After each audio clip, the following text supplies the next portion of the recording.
2022 വധ് എന്ന് പറയുന്ന മൂവി റിലീസായത്. അതിൻ്റെ രണ്ടാം ഭാഗമാണ് ഇപ്പോൾ നെറ്റ്ഫ്ലിക്സിൽ സ്ട്രീമിംഗ് അവൈലബിൾ ആയിട്ടുള്ള ഈ ഒരു മൂവി.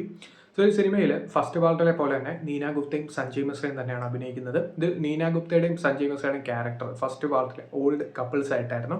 അവിടെ ഒരു അൺപ്രഡിക്റ്റബിൾ ആയിട്ടുള്ള അൺഎക്സ്പെക്റ്റഡ് ആയിട്ടുള്ള ഒരു സംഭവം നടക്കുന്നു.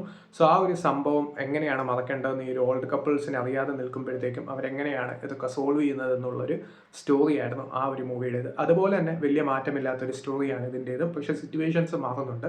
ഇത്തവണ ഒരു ജയിലിലാണ് എൻ്റെയർ സെറ്റ് ചെയ്തിരിക്കുന്നത്. ഫുൾ ആ ഒരു പാർട്ട് 2-ൻ്റെ ഫുൾ ആ ഒരു എൻ്റെയർ സെറ്റിംഗ് ഒരു ജയിലിലാണ്. സോ ആ ഒരു ജയിലിലെ ഒരു ഓഫീസറാണ് ഈ ഒരു സഞ്ജയ് മിശ്ര. അവിടെ ജയിൽ പുള്ളിയായി താമസിക്കുന്നതാണ് ഈ ഒരു നീന ഗുപ്തയുടെ ക്യാരക്ടറും. അതിൻ്റെ കൂടെ തന്നെ അക്ഷയ് ജോഹർ ചെയ്യുന്ന ഒരു ഇമ്പോർട്ടൻറ്റ് ക്യാരക്ടറുണ്ട്. കുറച്ച് നേരം സിനിമയിലുണ്ടെങ്കിലും ആ ഒരു ക്യാരക്ടറാണ് നെഗറ്റീവ് ഷെയ്ഡിൽ വരുന്നത്. ഒരു പോലീസ് ഓഫീസർ, ആ ഒരു ജയിലറും അത് ഈ ഒരു അക്ഷയ് ജോഹറുടെ ക്യാരക്ടറായിട്ടുള്ള പ്രശ്നങ്ങളും ഒക്കെയാണ് ഈ സിറ്റുവേഷൻസ് ആയിട്ട് ഈ ഒരു മൂവിയിൽ വരുന്നത്.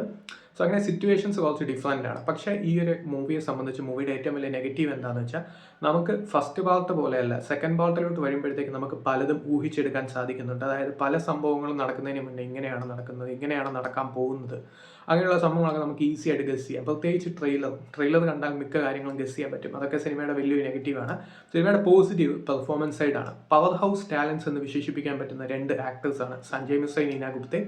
സോ അവരുടെ പെർഫോമൻസ് എടുത്തു പറയേണ്ടതാണ്. അതുപോലെ തന്നെ ഇൻവെസ്റ്റിഗേഷൻ ഓഫീസറായിട്ട് വരുന്ന ഒരു ക്യാരക്ടറിന് എന്ത് പറ്റി, അതൊരു മിസ്സിങ് ആവുന്നുണ്ട് ഒരു ക്യാരക്ടർ. അങ്ങനെ മിസ്സിങ് ആയി കഴിയുമ്പോഴത്തേക്കും ഒരു ക്യാരക്ടറിന് എന്ത് പറ്റി, എങ്ങനെയാണ് ഇങ്ങനെ മിസ്സായത് എന്നുള്ള സംഭവങ്ങളൊക്കെ അന്വേഷിക്കാൻ ഒരു ഓഫീസർ വരുന്നുണ്ട്. ആ ഓഫീസറിൻ്റെ പെർഫോമൻസ് ഡീസൻ്റ് ആയിരുന്നു.